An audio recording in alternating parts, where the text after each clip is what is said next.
IPL ২০২৪ আসরের ৪২তম ম্যাচে মুখোমুখি হচ্ছে গুজরাট টাইটান্স বনাম রয়্যাল চ্যালেঞ্জার্স বেঙ্গালুরু।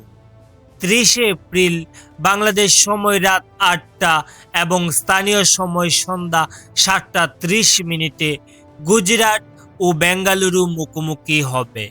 আর এই ম্যাচে কোন দল জিতবে?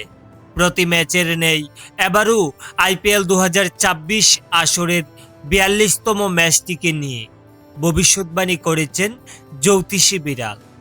প্রিয় দর্শক, বিস্তারিত জানতে চ্যানেলটি সাবস্ক্রাইব করে সম্পূর্ণ ভিডিওটি দেখতে থাকুন।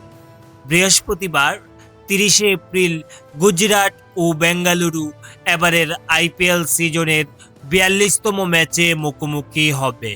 আর এই ম্যাচটিকে নিয়ে ইতোমধ্যেই ক্রিকেট বিশ্লেষকগণ তাদের মতামত দিচ্ছেন। অনেকেই এই ম্যাচে বেঙ্গালুরুকে এগিয়ে রাখছেন।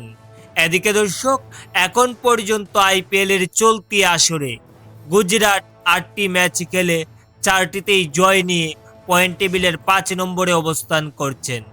অন্যদিকে বেঙ্গালুরু সমান ৮টি ম্যাচ খেলে ৬টিতেই জয় তুলে পয়েন্ট টেবিলের ২ নম্বরে অবস্থান করছেন।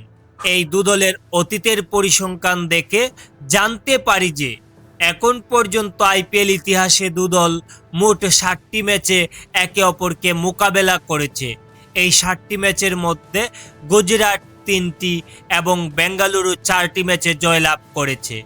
এদিকে দর্শক, সবকিছু পর্যালোচনা করে আইপিএল ২০২৪ আসরের ৪২তম ম্যাচটিকে নিয়ে জ্যোতিষী বিড়াল ভবিষ্যৎবাণী করলে জানতে পারি যে এই ম্যাচটিতে বেঙ্গালুরু জিততে চলেছে। তো প্রিয় দর্শক, আইপিএল ২০২৪ আসরের ৪২তম ম্যাচটিকে নিয়ে আপনাদের মতামত কি? কোন দল জিতবে বলে আপনি মনে করছেন তা অবশ্যই আমাদের কমেন্ট করে জানাতে ভুলবেন না। ধন্যবাদ সবাইকে।